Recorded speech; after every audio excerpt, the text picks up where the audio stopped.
सरकारें आएंगी, सरकारें जाएंगी, पार्टियां बनेंगी, बिगड़ेंगी, मगर यह देश रहना चाहिए, इस देश का लोकतंत्र अमर रहना चाहिए। यह सिर्फ एक भाषण की पंक्तियां नहीं थी, यह सिर्फ उस इंसान की पॉलिटिकल फिलॉसफी थी जिसने सत्ता भी देखी थी, विपक्ष भी देखा, हार भी देखी और प्रधानमंत्री की कुर्सी भी। नाम था अटल बिहारी वाजपेयी। अटल जी के लिए पॉलिटिक्स सिर्फ सत्ता हासिल करने का माध्यम नहीं था। वो पार्लियामेंट में सरकार की आलोचना भी करते थे, लेकिन पार्लियामेंट की गरिमा को भी उतना ही महत्व देते थे। उनकी राजनीति का एक बड़ा लेसन था कि यार आप अपने पॉलिटिकल ओपोनेंट से असहमत हो सकते हो, लेकिन उसे अपना दुश्मन बनाना ज़रूरी नहीं है। आज के इस बेहद पोलराइज्ड पॉलिटिकल एनवायरनमेंट में शायद यही अटल जी की सबसे बड़ी रेलेवेंस है। अटल जी की लेगेसी को सिर्फ उनकी पोइट्री या स्पीचेस तक सीमित करना भी गलत होगा। उनके दौर में इंडिया ने इंफ्रास्ट्रक्चर और इकोनॉमिक रिफॉर्म्स में कई बड़े कदम देखे। जहां गोल्डन क्वाड्रिलेटरल ने देश के 4 बड़े हिस्सों को हाईवेज से जोड़ने की एक एम्बिशियस शुरुआत करी, तो प्रधानमंत्री ग्राम सड़क योजना ने रूरल कनेक्टिविटी को नेशनल प्रायोरिटी बनाया। टेलीकॉम रिफॉर्म्स ने कम्युनिकेशन रिवॉल्यूशंस को गति दी।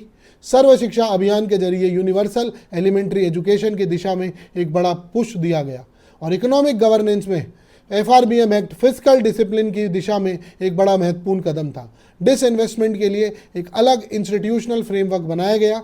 यानी उनका विजन सिर्फ आज की पॉलिटिक्स के लिए नहीं था, बल्कि आने वाले भारत के इंफ्रास्ट्रक्चर और इकोनॉमी की फाउंडेशन मजबूत करने के लिए भी था। 1998 में पोखरण 2 हुआ। इंडिया ने दुनिया को ये बताया कि स्ट्रेटेजिक डिसीजंस पर उसका अपना अधिकार है। फिर 1999 में कारगिल हुआ। नेशनल सिक्योरिटी पर अटल जी का एक फर्म स्टांस देखा गया, लेकिन उसी दौर में उन्होंने लाहौर बस से लेकर के पाकिस्तान के साथ डायलॉग की कोशिश की। यानी उनका मैसेज था पीस की कोशिश कमज़ोर नहीं हुई है, और स्ट्रेंथ का मतलब डायलॉग को छोड़ देना भी नहीं है। लेकिन शायद अटल जी को समझने के लिए उनकी पॉलिसी से ज़्यादा ज़रूरी है उनका पॉलिटिकल टेम्परामेंट को समझना। वो कविता लिख सकते थे और न्यूक्लियर डिसीजन भी ले सकते थे। वो विपक्ष में बैठकर सरकार को घेर सकते थे और ज़रूरत पड़ने पर कंसेंसस भी बना सकते थे।